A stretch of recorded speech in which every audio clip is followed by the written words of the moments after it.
At a crowded town festival, a little girl vanished while her mother closed her eyes for just 10 minutes. The police had no leads, the public pointed fingers, and the case quietly faded, except for one voice that refused to stay silent. With nothing but a blurry photo, a child's drawing, and a scent remembered in the dark, the search began again. What came next would unravel a hidden truth and expose a nightmare hiding in plain sight. Alina's small house nestled at the end of a lane shaded by cherry blossoms, where the spring light barely squeezed through the old window frame, casting a soft, pale gold wash over the peeling paint of the sill. An 11-hour shift, hands aching from unloading cargo, legs numb from standing too long. But what comforted her was the thought of seeing her daughter again after such a long day. "Myra?" Alina called out. "Mommy's home?" Her daughter's voice echoed from the living room, clear but with a hint of reticence. Alina entered. Myra was sitting cross-legged on the worn rug, holding a glittering colored pencil. A drawing lay on her lap, a wooden house in the middle of a forest, with a window glowing gold like a lamp in the night. Alina sat down beside her, easing herself down as if afraid to disturb the peaceful atmosphere. She looked down at the drawing, and her heart sank. "What are you drawing?" Myra looked up, her large, round brown eyes shimmering with the light from the overhead lamp. "Our future house, Mommy. It has a light on every night, so you won't be scared of the dark when you come home late, and I won't have to wait alone." Alina's throat tightened. She didn't know how to react when a 6-year-old whispered a dream while inadvertently pointing out the emptiness that adults sometimes deliberately ignored. "Myra, honey." She pulled her daughter close, her hands still smelling of machine oil from the shop. "I'm sorry I make you wait so long." Myra didn't answer. She just nodded slightly, then reached out to touch Alina's neck as if to make sure her mother was really there. Alina felt a pang somewhere near her heart. Losing her husband had been a huge tear in her life, but it turned out what hurt her most was the feeling that she wasn't present enough in her own daughter's dreams. "When I grow up, I'm going to work instead of you," Myra whispered, "so you can rest, so you can play with me every day." Alina was silent for a long time. A hand gently wiped the sweat from her daughter's forehead. She wanted to say, "You don't have to wait until later, I'll start tomorrow." But the words caught in her throat, because the rent was still not fully paid, because she had 2 more shifts this week, because the food in the refrigerator was only enough for 3 days. Instead of a promise, she only said, "How about we go see a baseball game tomorrow? I'll try to get the morning off." Myra looked up, her eyes sparkling as if fireworks had just exploded inside them. "Really, Mommy? I love watching baseball, but we haven't gone since Daddy died, right?" Alina choked back a sob, then hugged her daughter to hide her tears. And in that moment, both of them forgot about the fatigue, the piles of bills, and the nights Alina collapsed over the sink, afraid to cry loudly for fear of her daughter hearing. That evening, Alina made 2 mugs of hot cocoa, the rare luxury she still tried to buy at the end of each month to call it a festival. The 2 of them sat by the window, where the small lamp cast their shadows on the curtain like a family portrait. Outside the window, the wind gently blew through the white curtain, carrying the scent of freshly cut grass from the neighbor's backyard. Alina leaned against the window, wondering when she would have enough money to repair the leaky roof. The other day, Myra had asked, "Mommy, why does it rain inside our house sometimes?" That naive question made Alina both amused and heartbroken. She looked down at her hands, her index finger still bleeding from being cut by a carton flap. It was a small wound, but it stung as if all the accumulated fatigue of the month had gathered there. She had once been a design student, had once dreamed of opening a flower shop. Then life came as quickly as her husband's car accident, swiped through, shattered everything, and left without an apology. Sometimes when she watched her daughter drawing in the corner of the room, Alina felt like she was standing on the sidelines of her own daughter's dreams, only invited in by the little lights the child lit herself. The workdays passed quickly, and the day Alina took her daughter out to play arrived. The little girl had been excited since the morning, choosing her outfit and wearing a bright smile all day long. The town stadium had never been as crowded as it was that weekend afternoon. The spring air was thick with the scent of pastries, freshly cut grass, and the heat from the grilling stands lining both sides of the bleachers. The loudspeaker boomed between the throng of people, mixed with the sound of baseballs hitting gloves, whistles, and country music playing from the makeshift stage. Myra held Alina's hand, skipping like a young leaf swept away by the wind, her eyes wide as if it was the first time she had seen the whole town transformed into a giant playground. "Are there fireworks, Mommy?" Myra stood on tiptoe, looking up at the clear, glass-like sky. "There will be at the end of the day, sweetheart," Alina smiled, brushing a stray hair from the girl's cheek. "Now let's go watch the pitching." They found an empty spot on the edge of the bleachers, near the area where children lined up to play games. Alina draped a light jacket over her daughter's shoulders, then sat down on the wooden bench near the edge of the field. She hadn't eaten anything since morning, and her vision was starting to blur slightly, the result of a week of sleep deprivation and overwork. Myra was still standing there, right in her sight. She waved to a little friend nearby, giggling as a balloon brushed past her nose. Alina heard her daughter's laughter, the sweetest sound in the world. And then, she leaned her head back, surrendering to a moment of release. Just 10 minutes. A loud noise on the field startled her awake. A wild pitch, cheers erupting like a wave. Alina raised her hand to shield her eyes, looking toward where her daughter had been standing. Myra was gone. She tilted her head to the left. The group of children was still there, but there was no sign of chestnut-colored curls. She stood up, looking around. Maybe she was hiding behind someone.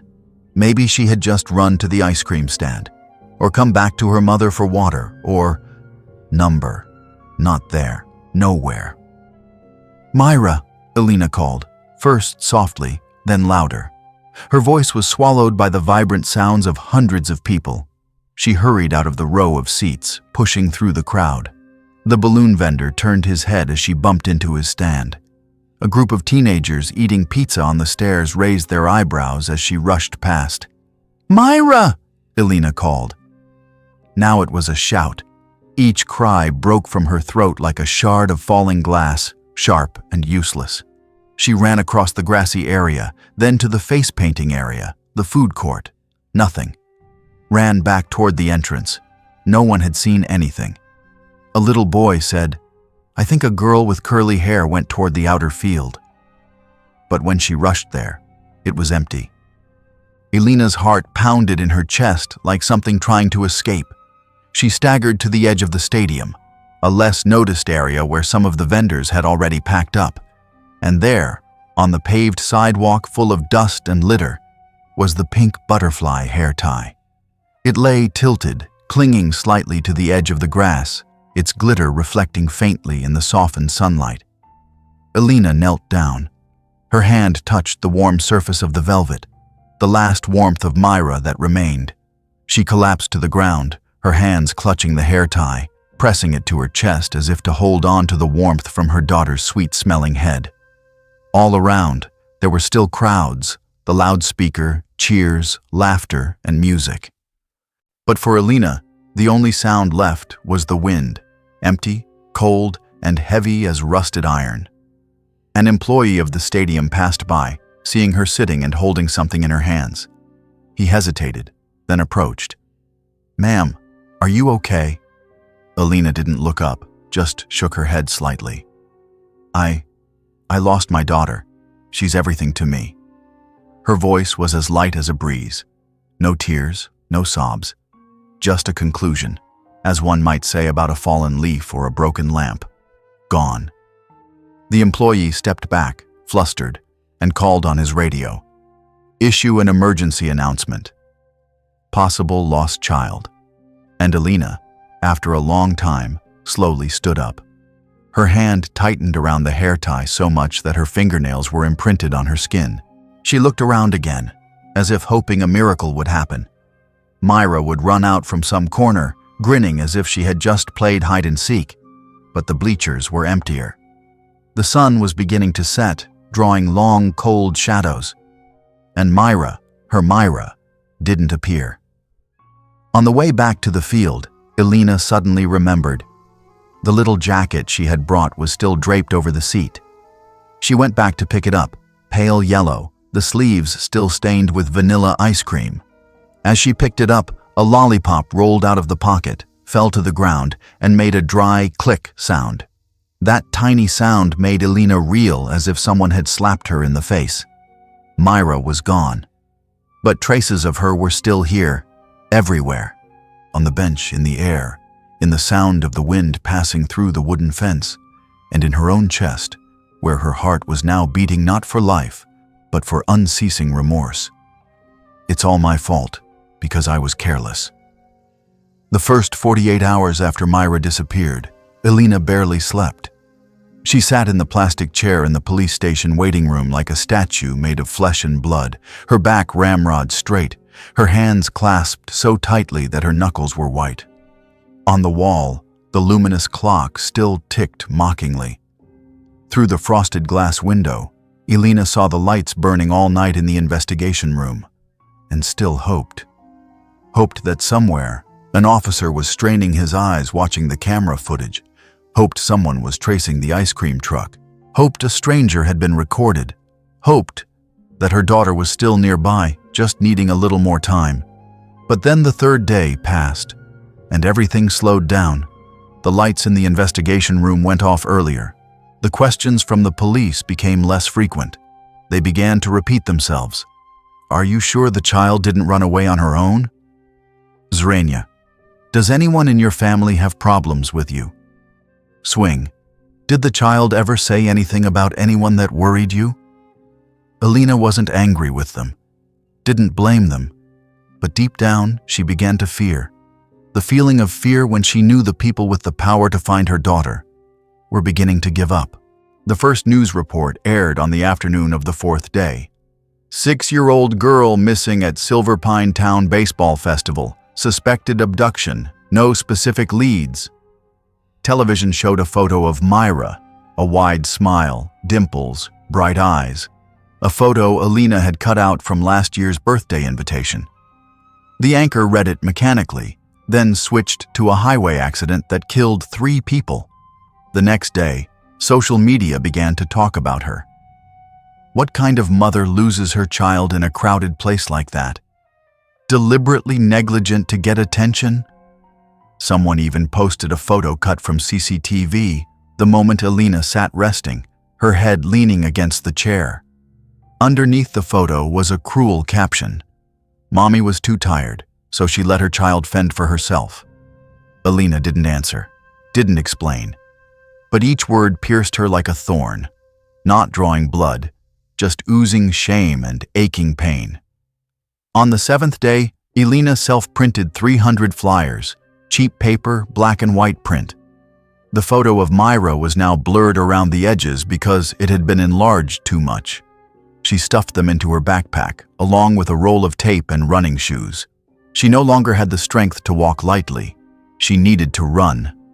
She went from her house to the gas station, taping them to every lamppost, visited the coffee shop, asking to attach the flyer to the bulletin board, went to the supermarket, pushed her way into the line of people, quietly taping the photo of her daughter next to advertisements for baby diapers. Each time she handed out a flyer, she had to repeat the same sentence over and over.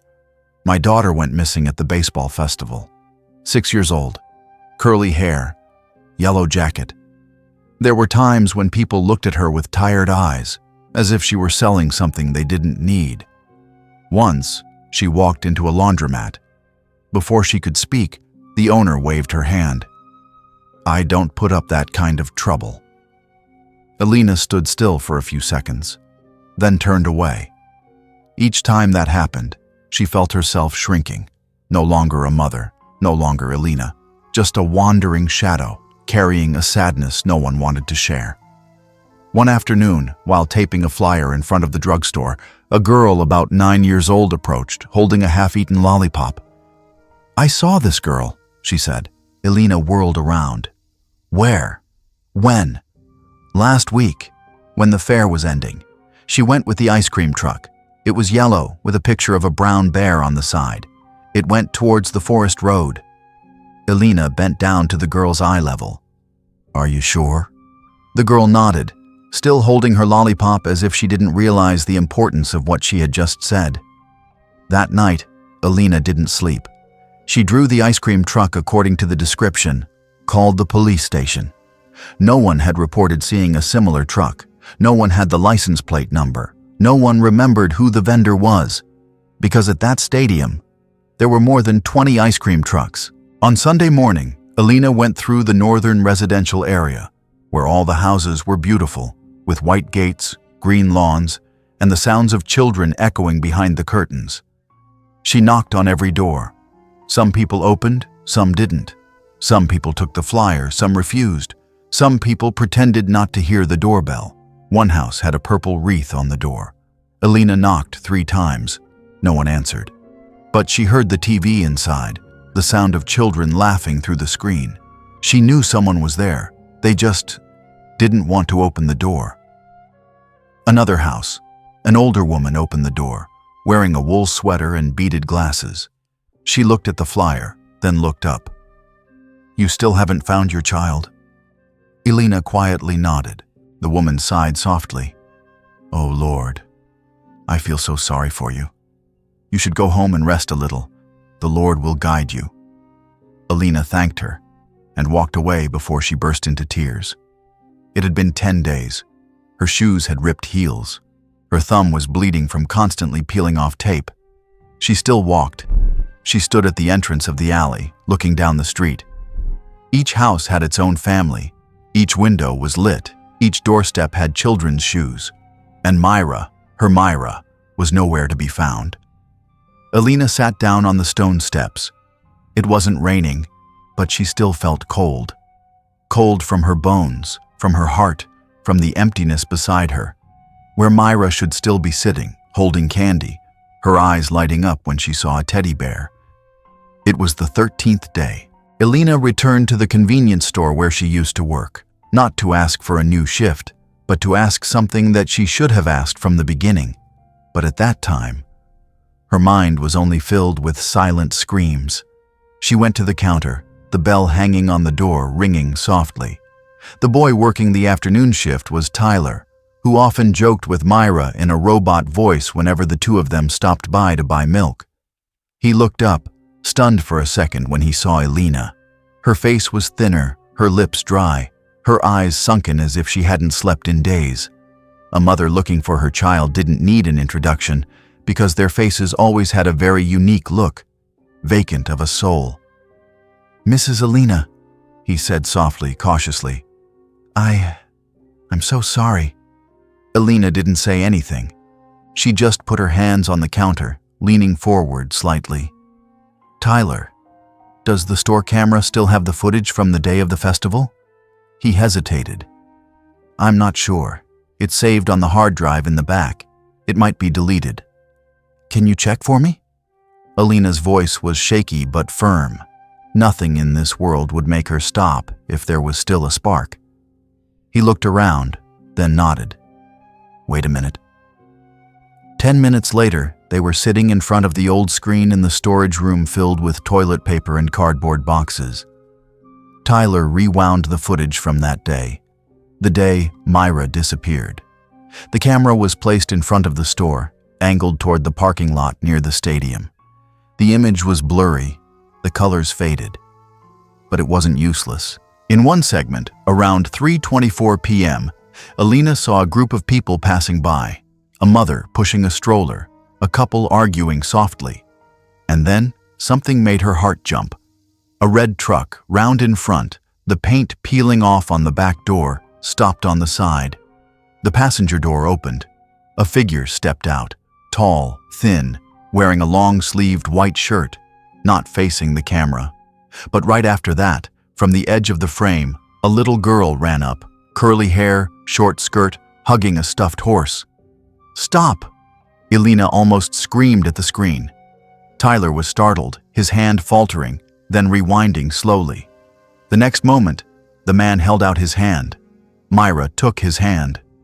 And in the moment that the resolution was so poor that everything seemed to dissolve in the mist, Alina still saw one thing very clearly. On the man's left wrist was a butterfly tattoo, a large black tattoo with wings spread wide. Alina sat silently. Her hands trembled uncontrollably. Are you sure it's Myra?" Tyler asked. Alina didn't answer. She just stared at that spot on the screen, as if she looked long enough, she would tear through the blur to see the man's face. A butterfly tattoo. Myra used to draw a good person who often appears in dreams with black butterfly wings on his hand. Alina had thought it was just imagination, a naive drawing. Now she wasn't so sure anymore. That night, Alina went home and opened her daughter's old box of drawings. She flipped through each page, drawings shimmering with stars, a house with bright lights, a nameless dog. Then to a simple drawing, a tall man, long arms, standing by a forest with a black ink mark on his wrist that looked exactly like a butterfly wing tattoo. Alina sat on the floor, surrounded by drawings, feeling like she was sitting at the scene of a crime. The next morning, she took the photo printed from the camera to the police station. She met the on-duty inspector, a man around 40, his face full of fatigue, but his eyes still sharp enough to recognize the plea in Alina's eyes. "Here," she said. "This is the person who took my daughter. Red truck, butterfly tattoo on his hand. I need you to check the criminal records." The inspector frowned. He put on his glasses, examined the photo closely, nodded, then was silent for a long time. "Very good. I'll take a look, but the picture is too blurry. Can't see the face clearly, and I'm sorry, no license plate number. We'll need to do more searching." Alina clenched her hands. "Don't need to see the face. I'm determined to find out who he is." She went home, turned on the laptop. It took 3 hours to search through old news reports. Then she found a name. Kane Rosner had been accused of harassing an 8-year-old girl in 2014. Evidence was insufficient. No prosecution. He used to work as a delivery driver for a frozen food company, the kind of truck that was red. His house was less than 3 blocks from the stadium. Alina gave that name to the police. They took note. But 3 days later, she received a call. "We've worked with Mr. Rosner's lawyer. He claims he's not involved, has an alibi from colleagues. There isn't enough reason to arrest him yet." The policeman's voice was indifferent, as if reading an insurance form. Alina didn't answer. She stood there, the phone pressed to her ear, hearing each word like a punch to the stomach. She knew they wouldn't do anything else. No evidence, no pressure from the press, no one standing up for her. There was only one person. Only her. That night, Alina stood by the window of her daughter's room. The wind gently swayed the curtain. She placed the drawing of the man with the butterfly tattoo on the windowsill next to a small desk lamp. Looked at it. Looked at the large round eyes that her daughter had drawn. Dreamy eyes but full of warning. Myra had seen this person. Close enough to remember the tattoo. Enough not to be afraid to hold his hand. Enough to follow him. And so, in the darkness, a small hope lit up. Faint, but enough for Alina to start acting, no longer waiting for anyone. In the days that followed, she began to find more information about Kane, and then a piece of news came that immediately stunned her. But to meet Kane without making him suspicious, she needed to disguise herself. She was careful, not good at lying, didn't know how to act. But standing on the threshold of apartment 2B in the old building on the west side of town, she realized a mother who had lost her child could do anything, including stepping into the lair of someone she believed was a devil in human form. Kane Rosner had posted an ad to rent the apartment next door to where he was living. Alina used the fake name Melissa, saying she was looking for a room to move into near her new job. Her voice on the phone tried to be cheerful, combined with just enough clumsiness not to arouse suspicion. "Oh, yes," his lazy voice said on the other end. "I'm right next door. If you want, I can show it to you tomorrow afternoon." That afternoon, The sky was gloomy without rain. Elena wore a brown coat, a baseball cap covering almost half her face. She carried an empty purse with only a small notebook, a pen, and a phone with the recording mode turned on. Kane's apartment was on the second floor. The wooden stairs creaked with every step she took. When she arrived, the door was ajar. Kane was waiting. He was thin, tall, his hair as messy as dry grass, wearing a faded shirt with a burn mark on the sleeve.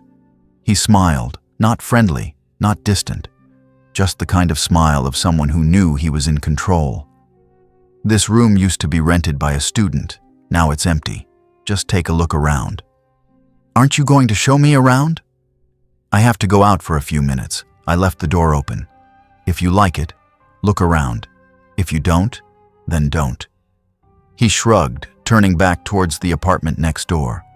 The door ajar, deliberately. Elena stood stunned for a few seconds.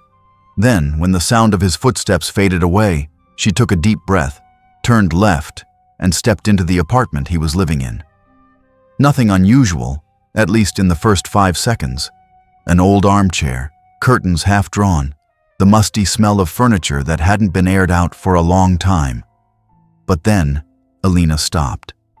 In the air lingered a very distinct smell, the smell of baby powder, sweet, faint, as if someone had just left not long ago.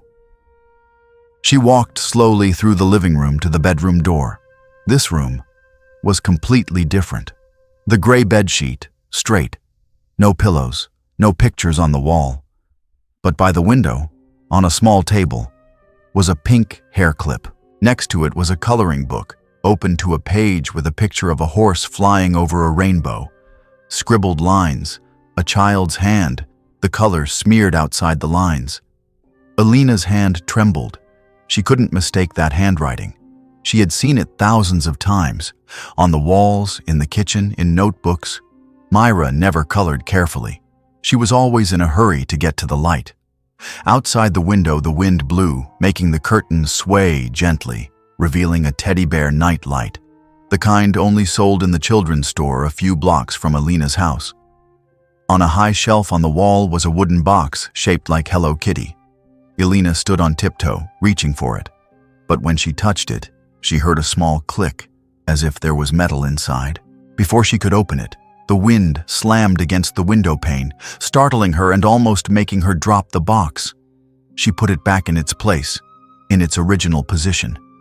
It felt like this space was not only once inhabited by a child, but had been recreated from memories of a child, as if someone was trying to recreate an innocent world with dirty hands.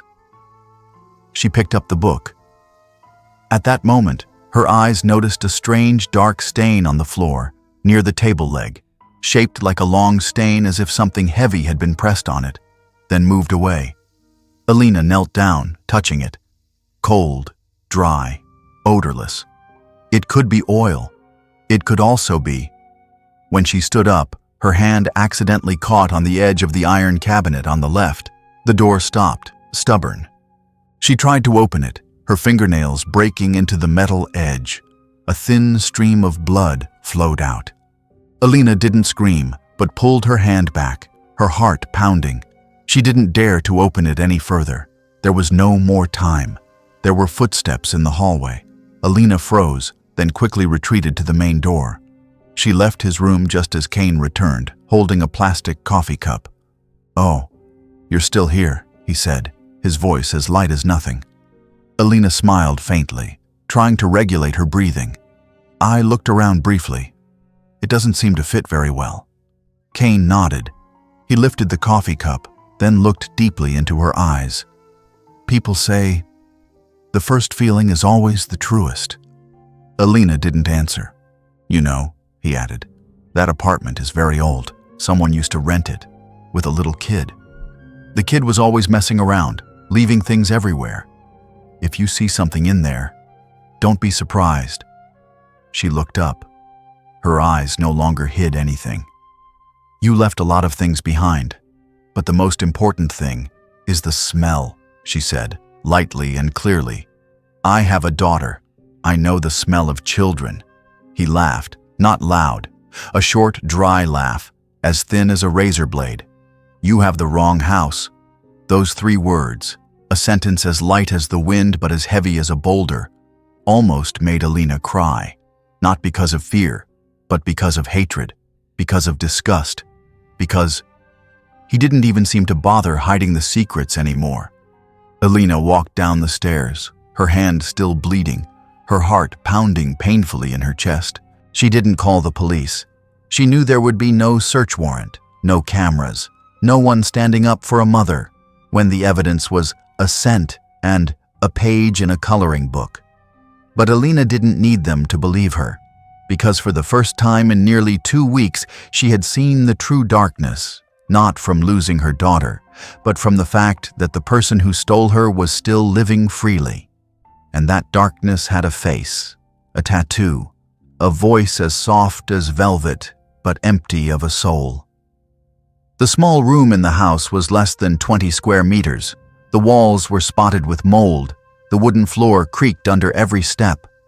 But it was the only place Alina felt she could speak, not to cry, but to speak, to tell, to call out the names of things that before she only dared whisper to herself in short, dream-filled sleep. She had waited nearly 2 weeks for someone to speak for her. Police, the press, people. But they were all silent, or spoke in meaningless sentences. "We're handling it. We understand your feelings. That's so unfortunate." No one spoke the truth, so she decided to speak it herself. Alina borrowed an old laptop from a friend at the bookstore, downloaded free audio editing software. She didn't know anything about technology. Every operation had to be figured out online, watching videos, trying and deleting, starting over from the beginning. It took a day to find out how to cut out the static. It took a night to learn how to keep her voice not too close to the microphone, not to overlap sounds. And it took another 3 days to record the first segment, exactly 7 minutes and 12 seconds long. The first episode had no background music, no effects. Only Alina's voice, trembling, small, and dry as burning wood.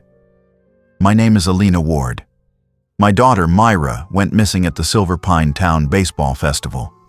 That day was a sunny afternoon. She was wearing a red shirt and a baseball cap.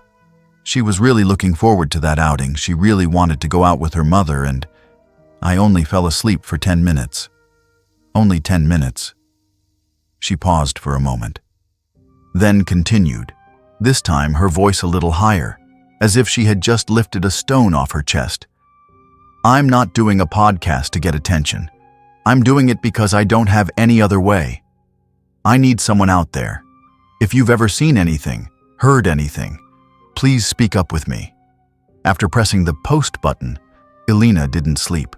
She sat in the dark, listening to every sound outside the window, as if waiting for someone to knock on the door, call out Myra's name.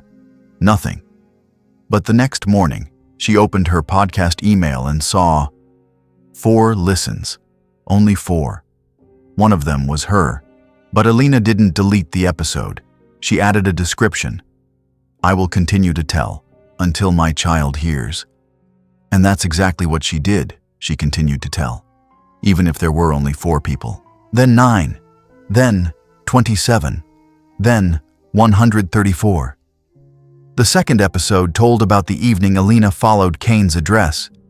Her voice was steadier, still occasionally choked up, but the words no longer stumbled. She told in detail about the hair clip, the coloring book, the smell of baby powder in the room where no children lived. "I know that every mother has an instinct. We know when our child has touched something. We recognize the sound of our child's footsteps, how they knock on the table, and the smell of their hair after an outing." This episode reached 800 listens in the first 24 hours. Most were curious, some were empathetic, and a very small part, very important, were people who knew something but were afraid to speak up. The third episode, shorter than the previous 2, was only 5 minutes long. Alina talked about the butterfly tattoo on the man's hand in the video. "I don't know his face. I don't know his license plate number. But I know that tattoo. It's on his left wrist. Wings spread wide, like a black ink stain spreading on pale skin. If anyone has ever seen someone with a tattoo like that, please, don't be silent. At 9 o'clock that night, Alina didn't sleep. She sat in front of the screen, listening to herself, for the first time seeing that her voice was no longer weak. The email notification rang. A strange email.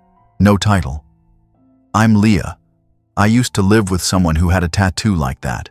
Left hand. Butterfly wings. Black on pale skin. I've never told anyone. When I heard your podcast, I thought of him right away. I think I used to hear a little girl singing. Alina sat silently. Her breath couldn't seem to escape her chest. She read and reread the email. No clear address. Just a final line, typed hastily with a trembling hand. If you're willing, meet me at 11 p.m. at Eden Cafe at the end of 6th Street. Don't tell anyone. I don't want to disappear like that little girl. Alina didn't know why that line made her eyes blur, not because of emotion, but because of the memory of the tiny singing voice in the bathtub, where Myra used to hum silly songs about a cat that liked strawberry milk and a pillow that could fly. She had never recorded her child's voice. She just thought it wasn't necessary, because her child was always by her side. Now, just one person who had ever heard a voice like Myra's, and Alina felt like she had just found a piece of clothing in a dark forest. 11 o'clock at night, no moon. Alina arrived 15 minutes early, sitting at a table in the corner of the cafe with only 2 yellow lights on. The cafe was about to close. The waiter yawned, looking at her as if not understanding why someone would choose this time to sit and have coffee alone. Alina didn't order anything, just held a glass of water and looked at the door. At 11:20, a girl walked in. Short hair, dyed silver, wearing a long cardigan covering her hands. Deep, dark eyes. No longer a young girl, but someone who had experienced something no one should experience. Leah? Alina stood up. The girl nodded. She pulled out a chair, sat down. It took a long time before she spoke. I used to live with him. For half a year. Didn't know anything at first, until he told me not to go into the small room at the end of the hallway. One time I heard singing from there, very softly, like a little child rocking a doll. Then it stopped. Alina nodded slightly, not daring to ask more, not pushing. Leah reached out and pulled out a piece of paper, a sketch of the apartment from her memory. There was a room, with no windows, locked from the outside. I don't have enough evidence, but if you believe me, I'll show you how to charge him. And this time, you have to go with someone. You can't go alone again. Alina went home when the clock showed almost 2 a.m. The wind whistled through the window cracks. She turned on the light, took out Leah's drawing, and spread it out on the table. A drop of water dripped from the roof. She took a towel to wipe it, then looked at the drawing again. The sketch had blurred slightly in one corner, but the path to the small room was still intact. Alina looked at it as if it was a map leading back to her heart. For the first time in many days, she didn't feel like she was going alone anymore. Leah took Alina out of town at almost 5 o'clock in the morning. It wasn't fully light yet, but the forest to the west had begun to rise with a thin mist like smoke. The dirt road was narrow and winding between banks of grass taller than her knees. The car swayed gently, swaying gently as if entering a world where time had stopped long ago. "Where are we going?"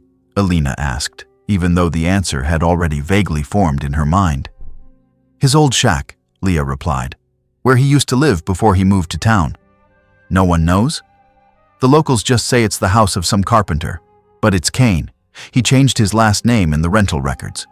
The first time I suspected something was when he took me here, camping. But the shack has electricity, a triple lock, and the smell of mold remover." Alina didn't say anything else. She kept her hand on her thigh, her palm sweating coldly, her heart beating in slow but heavy hammer blows. The shack came into view after the third bend, a charred skeleton of wood and iron, only the upright frame remaining between 4 decaying tree stumps. The roof was half collapsed, the walls were smoke-stained, the window glass was broken. Someone had tried to burn it, Not enough to erase the traces. Elena, Leah said softly, if you're not ready— I haven't been ready since day one, Elena interrupted, but I don't have a choice. They used a crowbar to break the remaining part of the door. Inside, the shack reeked of burnt wood and mildew, mixed with something so old that it no longer had its own smell, just the smell of memories that had been forgotten for too long. On the wall to the left, a child's handprint in white chalk was still clearly visible, high at Myra's eye level. Next to it were a few scrawled lines written in felt-tip pen, large, crooked letters. I promise to be good if Mommy comes. Elena stopped short. Her knees felt like they wanted to buckle. The lines weren't written for anyone to read. They were a monologue, a hope written in the dark and forgotten in the ashes. Near the decaying wooden cabinet, a child's yellow sandal lay upside down, the strap broken. Elena bent down to pick it up, stroking each seam lightly. This sandal she had bought for Myra last summer during a late-night trip to the market.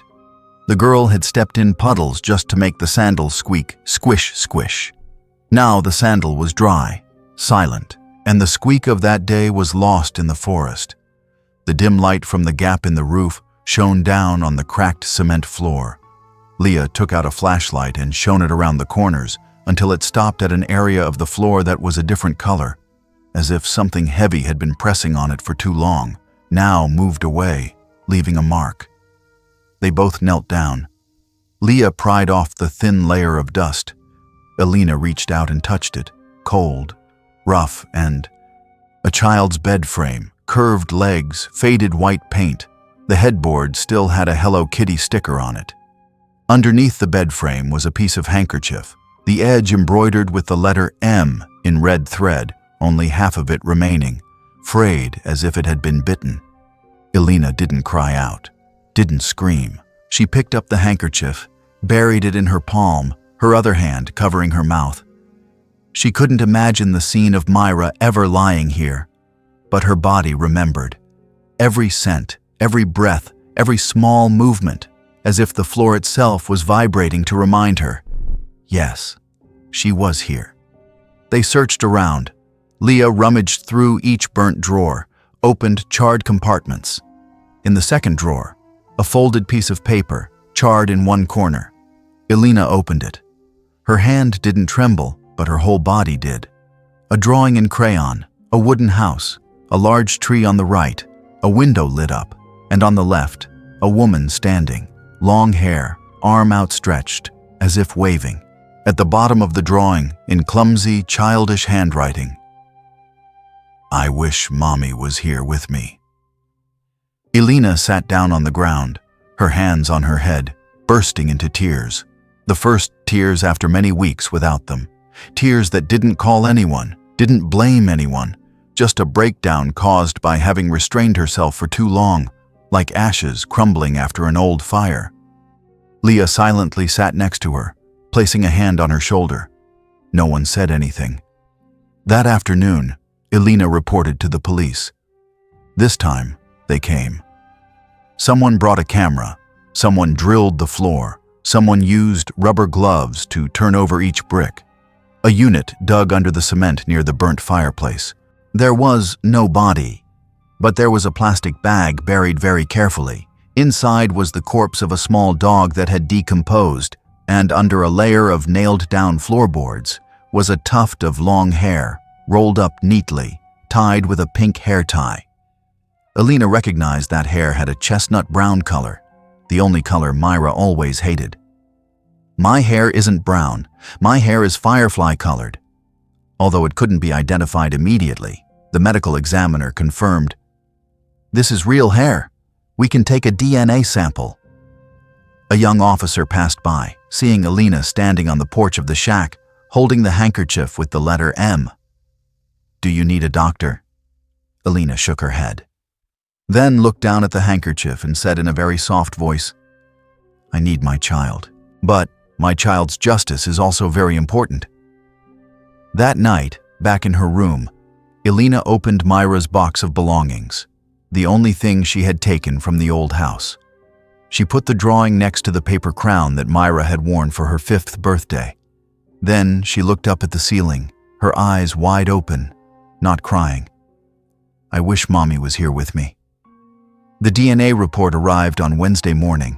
On paper, dry, cold, emotionless, was a match of more than 99%. The hair sample found under the floorboards of the charred shack was Myra Ward's. No one celebrated, no tears. Just another piece of paper, but this time it tied a name to an act that could no longer be denied. Kane Rosner was arrested at 9:12 a.m. He didn't resist, just looked at the police as if they had just ruined a job he was doing. The news flooded local television, online newspapers, investigative podcasts. They called Elena the most resilient mother in Silver Pine Town. Someone turned the podcast journey into a multi-part documentary. Someone sent flowers to the door of her room. Elena didn't answer any calls. She only prepared a USB drive containing all 8 podcast episodes and a letter to the judge, emphasizing, "I can't tell it verbally again. Please let my old voice, the voice that lived with that pain, tell it for me." The first hearing opened the following month. Kane walked into the courtroom, gaunt, his hair shaved close, but his eyes still darted around like a wild animal looking for the last gap. He looked around the room, not afraid, but as if trying to regain power through his mouth. When he saw Elena standing below in the public seating, he leaned out of the defendant's chair, his hand pulled back by the handcuffs. His voice hissed like fire catching straw. "I didn't kill her. I took better care of her than you did. The kid even called me Dad." The judge banged his gavel. The police held his arm back. But Kane still spoke, his voice rising higher and higher like a saw scratching on glass. "She used to hold my hand when she slept, used to be afraid of dreams and call me Dad. I never hit her. I gave her good food every night. I never abandoned her like you did." Elena felt like the whole courtroom was tilting, and all the eyes that turned to her were no longer sympathetic, but suspicious, probing. Kane's words, thrown out like claws, clung to the minds of anyone who had ever doubted the mother who lost her child due to negligence. Her hand gripped the seat until her knuckles were white, as if just letting go would make everything collapse. Then she took a breath, stepped forward, her voice trembling like water poured on hot stones. "You kidnapped her, locked her up, made her call you Dad, while I went around handing out flyers all over the city to find her. You dare call that taking care?" Kane laughed, a dry laugh mixed with bitterness. "At least she got enough to eat, not abandoned like a piece of trash." The sentence was like a knife twisting in Elena's chest. She shook as if slapped, her heart aching as if contracting in an iron cage. But this time she didn't cry. She walked straight to him, even though the police raised their hands to stop her. Her voice was now low, hoarse, breaking each word like stones falling into an empty well. "I took my eyes off my child for exactly 10 minutes. 10 minutes. And you? When did you abandon your conscience?" The whole courtroom was silent. Kane still sneered, but this time his eyes shifted away for just a beat. Elena didn't continue. She turned her back, saying to the judge, her voice clear, decisive, as if nailing each word, "I don't want him to feel remorse. I just don't want him to be able to open his mouth in front of any child ever again." The trial lasted 6 days. The podcast episodes were played publicly, not only as evidence, but as a survival diary.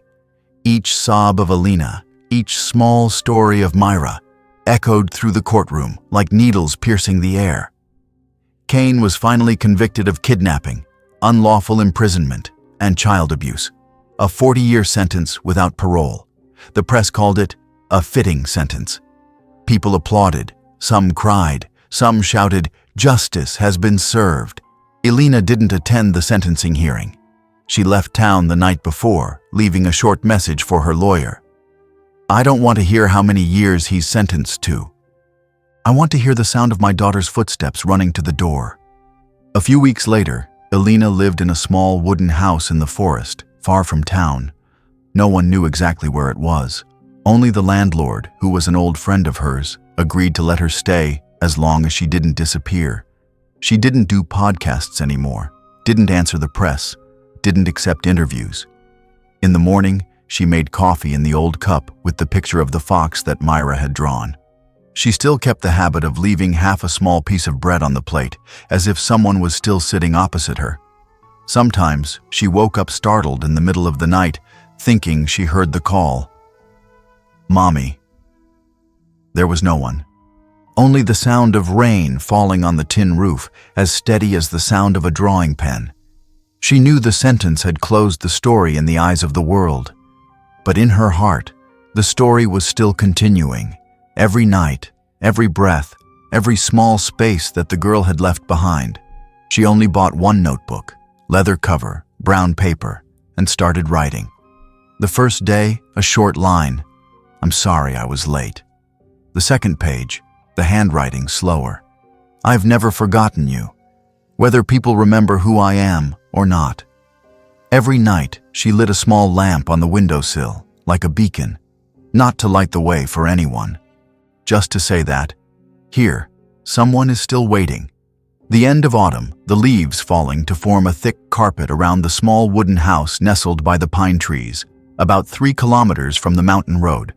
This area didn't have stable phone reception, no television signal, only the wind through the trees and the crackling fire every evening.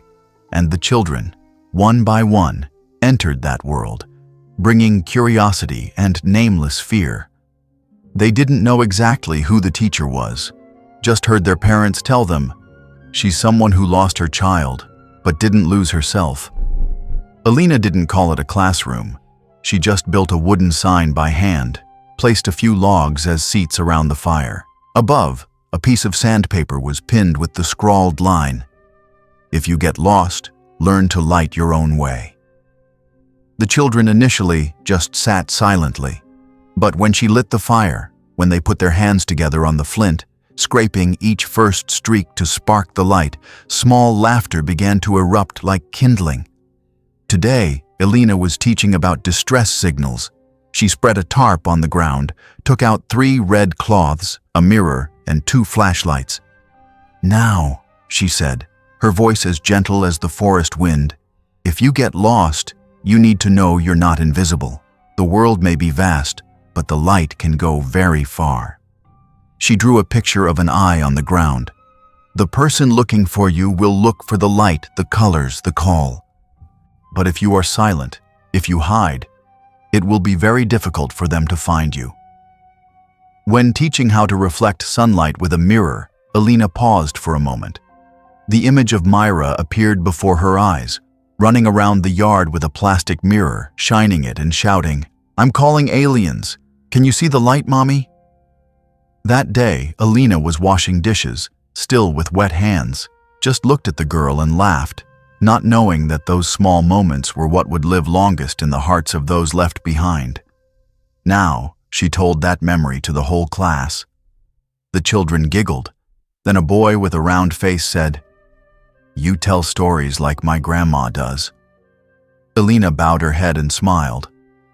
But in her heart, she knew, "I never thought I'd live long enough to become someone like someone's grandma."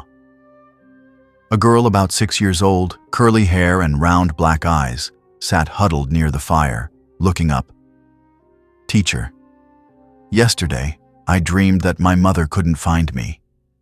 Alina paused for a beat. It was already late in the day, the fire reflecting in the girl's eyes like starlight in the dream Myra had told. She bent down, touching the girl's shoulder lightly.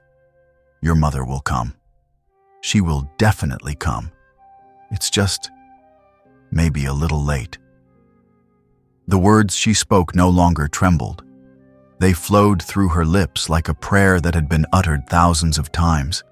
And now, it was no longer just for one child, but for all those waiting to be found. Some locals, after hearing Alina's story, had come to help. An old man brought scrap wood from his shop, saying, "Build an eave so the kids can take shelter from the rain." An old woman brought old blankets, dry cookies, and silently placed them on the doorstep, without needing anyone to thank her. She didn't ask them to help. They just did, as if there was something in her story that spoke for the losses that everyone had, but few dared to speak. After 3 months, a small house was built next to the fire, with a tin roof and walls made of gep wood. The windows had no glass, just white curtains and an oil lamp lit every night. People called it the House of Lost Children. Elena didn't object. She just hung a wooden sign on it. The house with the light is always on. In that tiny room, between the skill books, plastic compasses and crayons, Elena made a wooden frame. Then she hung up a picture. The paper was wrinkled, the edges charred, but it still retained the image of the house and the woman standing in the distance, waving. Under the frame, she placed a small tin sign. "I wish Mommy was here. Myra Ward." The children didn't ask what the drawing was, but they always looked up at it before leaving, and each one, without an appointment, drew the house in the drawing again, according to their own imagination. Some added a dog, some added the sun, some added a rainbow. Elena carefully clipped each one into a large notebook. Once a girl said, "Teacher, I drew myself waiting for my mother under the light, like your picture." Elena just nodded, didn't say anything more. But that night, she opened her diary, writing another line under the apology.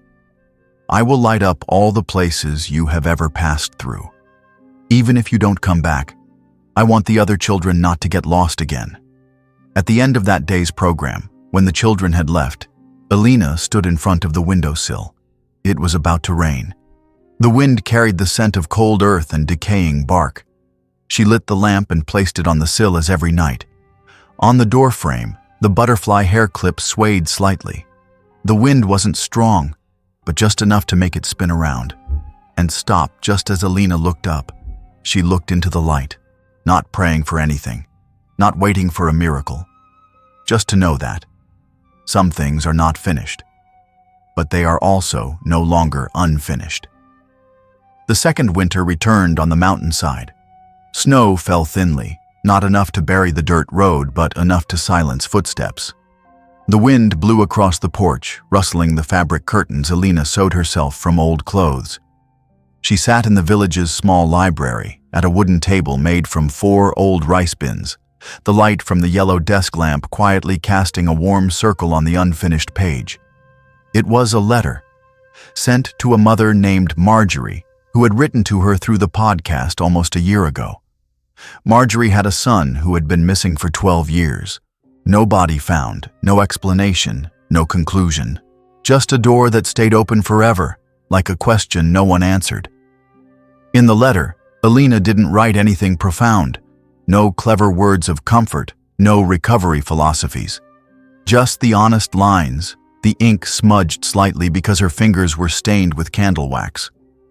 "There are days when I still call my child's name in the kitchen, not because I hope she answers, but because silence also needs to be filled with something familiar. I still make enough tea for 2, one for me, one for her. Her cup cools down, but I still replace it with fresh water every morning, as a way to keep the politeness with the person I love the most." She stopped, folded the letter, put it in an envelope that had been stamped from last month, then stood up, put on her scarf, and walked back to the wooden house a few minutes from the library. The cold wind slapped gently on her cheeks, but Elena didn't shrink. She liked this feeling, real, present, clear, unlike the pain that was like fog around her heart, never dissolving. The small house was still the same, a sloping roof, low windows, and a yellow light hanging on the porch. Yesterday the light was flickering. Today she brought a new bulb. Elena stood on the wooden step, carefully unscrewing the old bulb. The light wasn't very bright, but it had never gone out, not to welcome anyone home, but so that anyone passing by wouldn't find themselves in a completely dark place. "If there's light, then there's someone thinking of us," she had once said to a boy in the skills class. She replaced the bulb, relit it, then opened the door, entered the house. The air inside smelled of pine wood, mixed with the faint scent of dried cinnamon and old paper.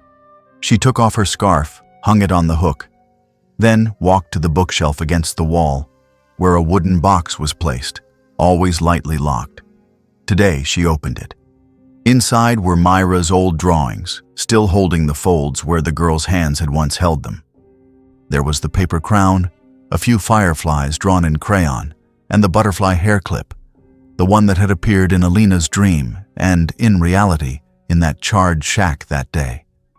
But today, she opened her old phone, plugged in her headphones, and opened the recording that Myra had made, a birthday greeting she had never sent. "Mommy, happy birthday. Mommy, don't work late anymore. I have cake. Mommy, guess what kind of cake it is? I made it with Mrs. Taylor. I love you so much." The girl's voice rang out, innocent, clear, like a drop of water that had dissolved before touching the ground. Alina didn't turn it off halfway as she usually did. She sat down, her hands on the box, letting the headphones play the entire recording, until only the small breaths and tiny laughter remained, then silence. And for the first time, Alina didn't cry. She just closed her eyes, smiling very faintly. In the afternoon, when the sunlight was as pale as dried orange peels, a neighbor's child came by to borrow a book. The boy was smaller than Myra, his hair curly and messy, preferred drawing over reading. "Mrs. Alina, can I borrow Drawing Favorite Animals?" "Of course," Alina replied, handing him the book, then making him a small mug of cocoa to take with him. But when he got to the door, the boy turned back, flipping through a page in the book and pointing to the childish handwriting on the end paper. "Mrs. Alina. Who is Myra? I see her name written in this book." Alina was silent for a few seconds. She didn't answer with words, just took a piece of white paper, took a pen, and wrote the line in round letters. "Myra is the one who taught me how to turn on the light when it's dark." The boy smiled, nodded, as if that was the most reasonable explanation, then turned away, not asking more. That night, Alina folded the drawings of the children in the village. They had sent them back to her after each lesson. One drawing had a scene of the sun rising behind a hill, a child sitting blowing a rescue whistle. Another drew the light on the porch and the scrawled line, "Mrs. Alina always turns on the light for anyone who is lost." She clipped those drawings into a separate notebook, placing it next to Myra's frame, then turned off the lights, leaving only one light on by the window. No miracles happened in this chapter, but Alina knew clearly no miracle was needed, just a space that was kept in the right way, and no one had to dream alone anymore.